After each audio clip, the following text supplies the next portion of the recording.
We're going to begin now. Please sit in any comfortable posture. Sit with the back straight, back, neck and head in a straight line. The back is straight but not stiff. Being comfortable is important. Close your eyes and relax the expression on the face.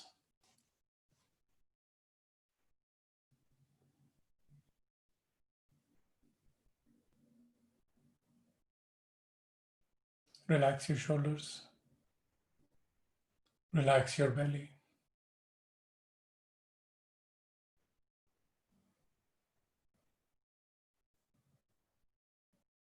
As you breathe in, let the belly expand. As you breathe out, let everything go. Breathing in, letting the belly expand. Letting out, breathing out, let go of all your thoughts. Breathing out, let go of all your preoccupations. Breathing into the belly, let the belly expand. Breathing out, just let go. For the next hour or so, let everything go. Relax and settle into today's sitting.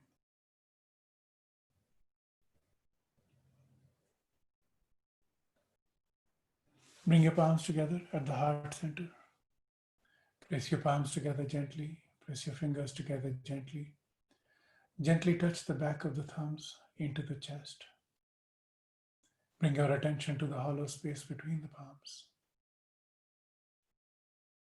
We're going to chant Om 3 times. Keep your attention right here in this hollow space. And then we'll chant the opening prayer, Sahana Bhavatu. Exhale completely. Take a deep breath. Inhale.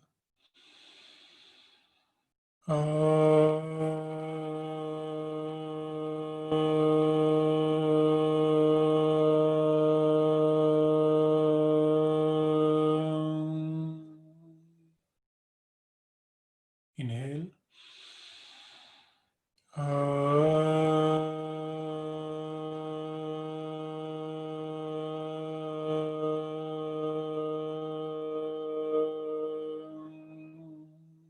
Third Om. Inhale.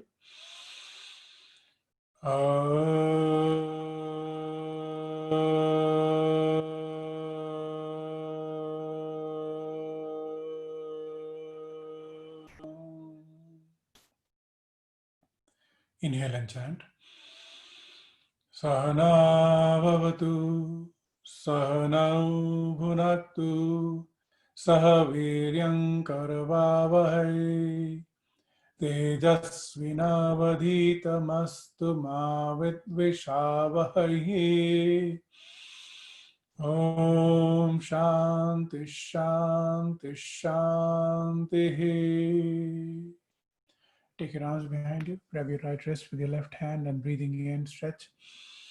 Breathing out, bend forward in a deep sense of surrender. Come back up, breathing in, release your hands and place your palms in your lap. Keep your eyes closed.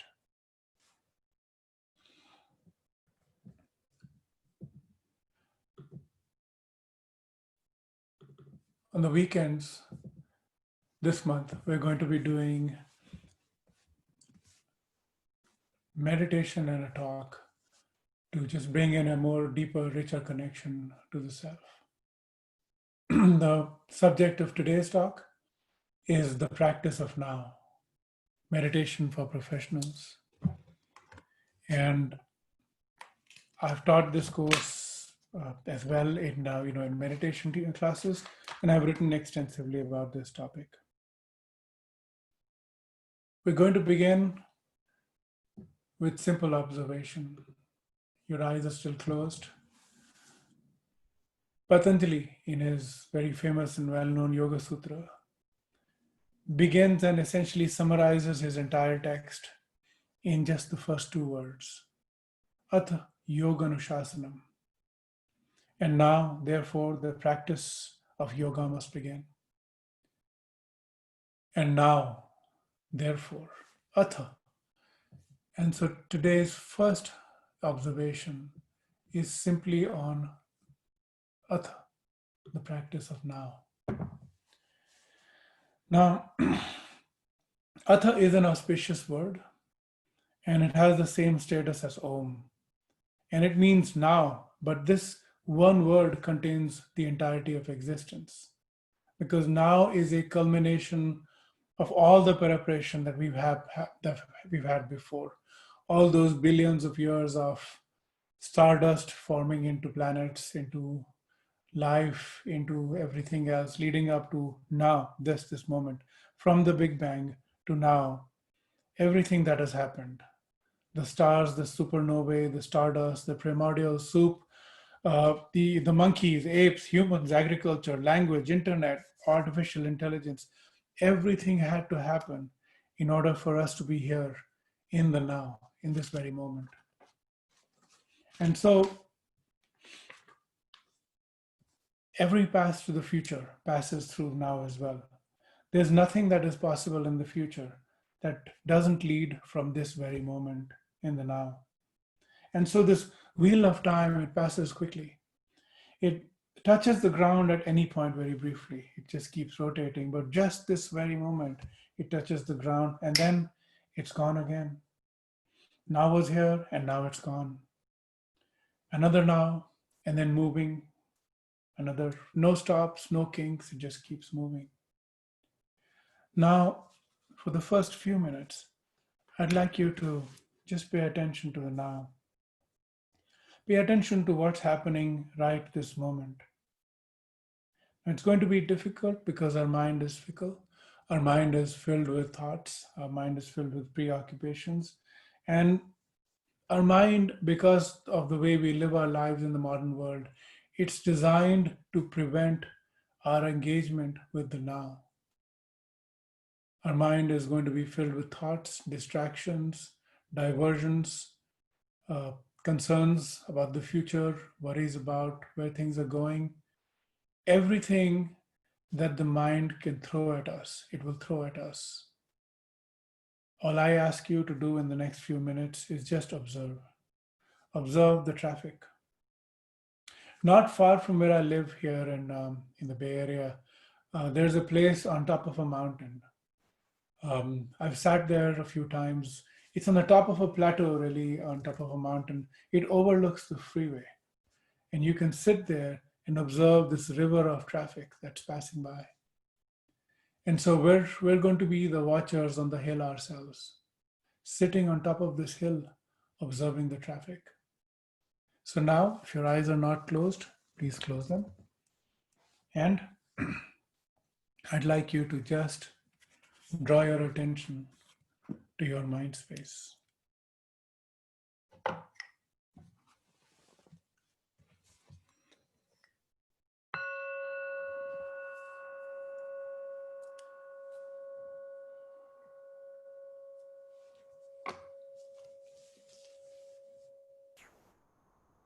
Sitting with the back straight. Any posture is all right as long as you're sitting comfortably. Sitting with the back straight but not stiff. Back, neck, and head in a straight line. The eyes are closed and the expression on the face is relaxed. The shoulders are relaxed. The belly is free to move. Now, like the watcher on the hill, simply observe. You're observing your mind and everything that's going on in it. Periodically, I will ring the bell to remind you.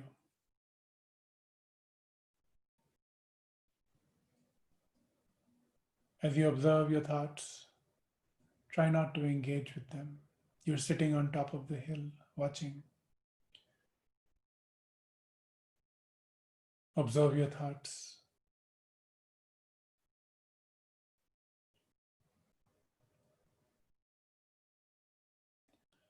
Observe your thoughts and take note of the contents of the thought, the speed of your thoughts, the variety and range of your thoughts. And now for some silence.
What is the variety and range of your thoughts?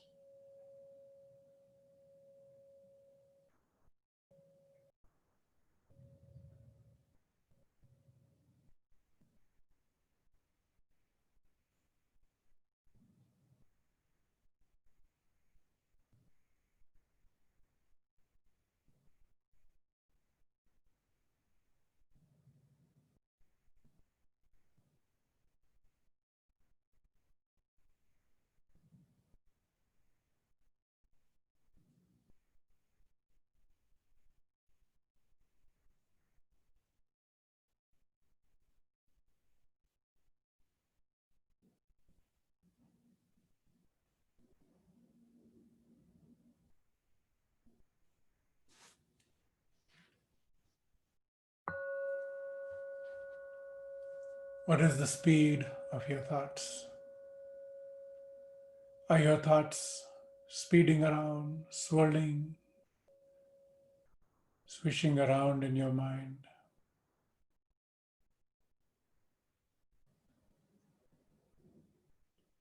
Or is the train of your thoughts moving slowly, carrying heavy cargo?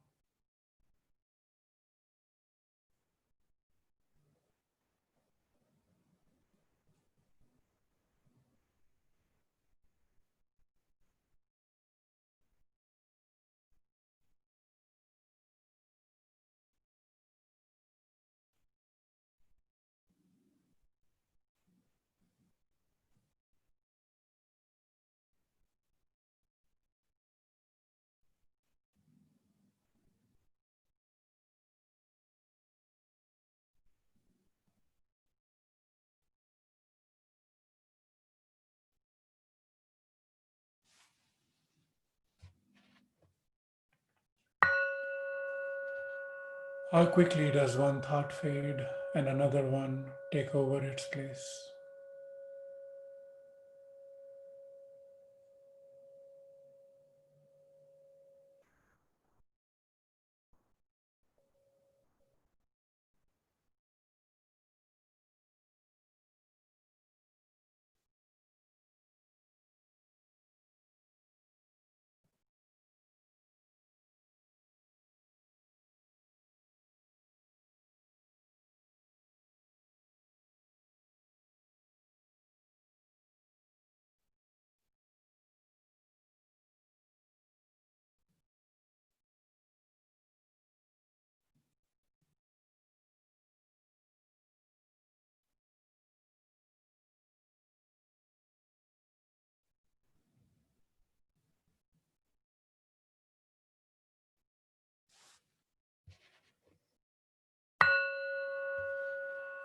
The wheel of time keeps moving, touching the ground at any point very quickly, very lightly, and then it turns again. Now was here and now it's gone. Another now. another, moving any stops, moving without any kinks, moving without stops and kinks. Bring your attention to the now, that slippery, fleeting moment that just passes every moment. Try to keep your attention in the now.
Think about the now and whether it is easy or difficult to stay in the now.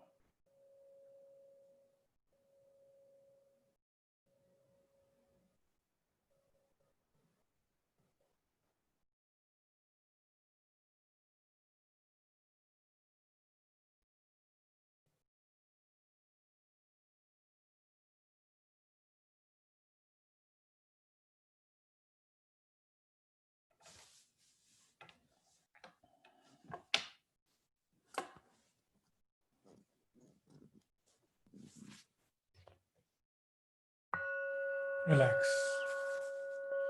So, our relationship with ourselves is really a relationship with time. And we can only live in the now. There is no other way to live, of course, naturally, every moment. But every act of our conscious mind seems to expand ourselves in time into infinitely future time, infinitely backward time. We seem to exist in an infinity of time, or we want to expand into an infinity of time forward and back. And in that zeal, we we don't live in the moment. The future, of course, does not exist, and yet we think about it. The past no longer exists, and yet we think about it all the time. And we live in all parts of time except the now. And that's why Atha is an auspicious word, because Atha is life itself. It's a reminder of the life in the moment, which is the only life that is possible, not in the infinite past or in the infinite future. But in the just the sitting we've had the last 10 minutes, I hope you've had a sense of frustration that comes out of not being able to be in the present moment, that comes out of just having a slippery control over our mind, which ever, you know, ever so often just runs into whatever direction it wants to run into. So, as a meditative practice, Atha, the power of present, being in the present moment, is about dropping time and looking at the moment as it happens, moment to moment, and knowing and having the full confidence that the future will take care of itself. And the past, well, there's nothing you can do about the past anyway. And so, only when we are able to live in the present are we able to know what it means to live. We're going to try to live in the moment another time, another another one set of 10 minutes. This time, I'd like you to send the cops after that traffic of thoughts. We're going to try to slow down the pace of thoughts